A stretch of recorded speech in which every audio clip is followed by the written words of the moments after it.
हरे कृष्ण कृष्ण कृष्ण हरे हरे, हरे राम राम राम हरे हरे। गुरु ब्रह्मा गुरु विष्णु गुरुदेव महेश्वर, गुरु साक्षात् परम ब्रह्म तस्मै श्री गुरवे नमः। नमो ब्रह्मण्य देवाय गो ब्रह्मण हिताय जगद्धिताय श्रीकृष्णाय गोविंदाय नमो नमः। जय गुरुदेव। पाठ करছি श्रीमद् भागवत गीता चतुर्थ अध्याय ज्ञान योग, श्लोक नंबर 4।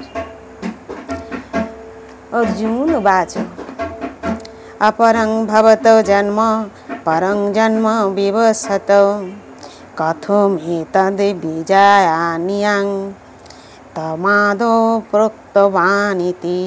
अर्जुन उवाच, अर्जुन बोलें अपरम परवर्ती, भवतो तुम्हार, जन्म जन्म, परम पूर्ववर्ती जन्म जन्म, विवसत सूर्य देवेर, कथम किभाबे, एततेई बीजानियाम आमी बुझबो, ताम तुमी आदौ आदिकाले प्रक्तमान बोलेছিলে इति एभाবে।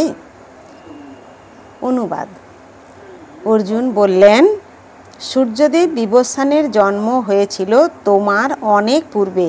তুমি যে আদিকালে তাকে এই জ্ঞান উপদেশ করেছিলে তা আমি কেমন করে বুঝব। তাৎপর্য। অর্জুন ভগবানের একজন সুবিদিত শুদ্ধ ভক্ত, তাহলে তার পক্ষে কিভাবে শ্রীকৃষ্ণের কথা অবিশ্বাস করা সম্ভব। প্রকৃতপক্ষে অর্জুন এই কথাগুলি তার নিজের জন্য জিজ্ঞাসা করছেন না, কিন্তু যারা ভগবানকে বিশ্বাস করে না অথবা যে সমস্ত অসুরেরা শ্রীকৃষ্ণকে ভগবান বলে মানতে চায় না তাদের অজ্ঞ ভূমিকা অবলম্বন করে জিজ্ঞাসা করেছেন। দশম অধ্যায়ে সেটি প্রতিপন্ন হবে যে অর্জুন ভালোভাবেই জানতেন শ্রীকৃষ্ণই পরমেশ্বর ভগবান, সব কিছুর উৎস এবং পরম তত্ত্বের শেষ কথা। সাধারণ মানুষের পক্ষে এটি বুঝতে পারা খুবই কঠিন যে দেবকীর পুত্ররূপে শ্রীকৃষ্ণ এই ধরাধামে অবতীর্ণ হয়ে কিভাবে আদি পুরুষ ভগবান হতে পারেন। তাই অর্জুন শ্রীকৃষ্ণকে এই বিষয়টি নিরসনের জন্য প্রশ্ন করেছেন, যাতে তিনি নিজেই প্রামাণিকভাবে তার পরিচয় প্রদান করেন। শ্রীকৃষ্ণের ভগবদ্গীতার কথা শুধু আজ নয়, পুরাকাল থেকে সমগ্র জগতের সকলেই স্বীকার করে আসছে, কেবল অসুরেরাই তাকে মানতে চায় না।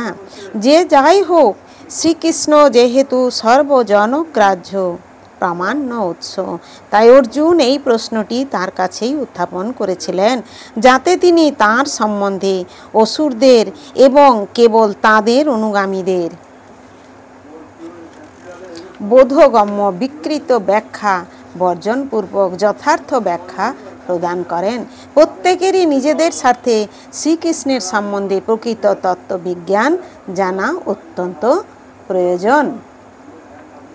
তাই কৃষ্ণ স্বয়ং যখন তার নিজের সম্বন্ধে বলেন তখন তা সমস্ত জগতের জন্য মঙ্গলপ্রদ হয়।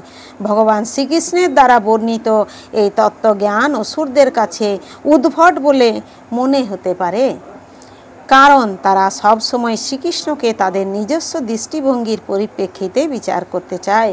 কিন্তু ভগবানের ভক্ত শ্রীকৃষ্ণের নিজের দেওয়া ভগবত তত্ত্বকে সর্বান্তঃকরণে গ্রহণ করে কৃতার্থ হন। ভগবদ্বৃন্দ চিরকালই শ্রীকৃষ্ণ প্রদত্ত এই পরম তত্ত্বের উপাসনা করেন, কারণ তারা সর্বদাই ভগবানের সম্বন্ধে আরও বেশি করে জানতে আগ্রহী। যারা নিরীশ্বরবাদী ভগবত বিদ্বেষী, যারা মনে করে ভগবানও একজন মানুষ, তারাও হয়তো এইভাবে শ্রীকৃষ্ণের লীলা শ্রবণ করে শ্রীকৃষ্ণকে একজন অতি মানবিক সচ্চিদানন্দময় রূপ সম্পন্ন অপ্রাকৃত মায়াতীত গুণাতীত কালাতীত বলে বুঝতে পারবে। অর্জুনের মতো একজন ভগবত ভক্ত অবশ্যই শ্রীকৃষ্ণের দিব্যস্তর সম্বন্ধে কোনো সংশয় পোষণ করেন না। অসুরেরা যা শ্রীকৃষ্ণকে জড় প্রকৃতির গুণের দ্বারা একজন সাধারণ মানুষ বলে মনে করে, তাদের সেই অবিশ্বাসজনিত নিরীশ্বরবাদ খণ্ডন করার উদ্দেশ্যেই অর্জুনের মতো শুদ্ধ ভক্তেরা ভগবানের কাছে এই ধরনের প্রশ্নের উত্থাপন করেন। হরে কৃষ্ণ কৃষ্ণ কৃষ্ণ হরে হরে, হরে রাম রাম রাম হরে হরে। জয় গুরুদেব, জয় গুরু।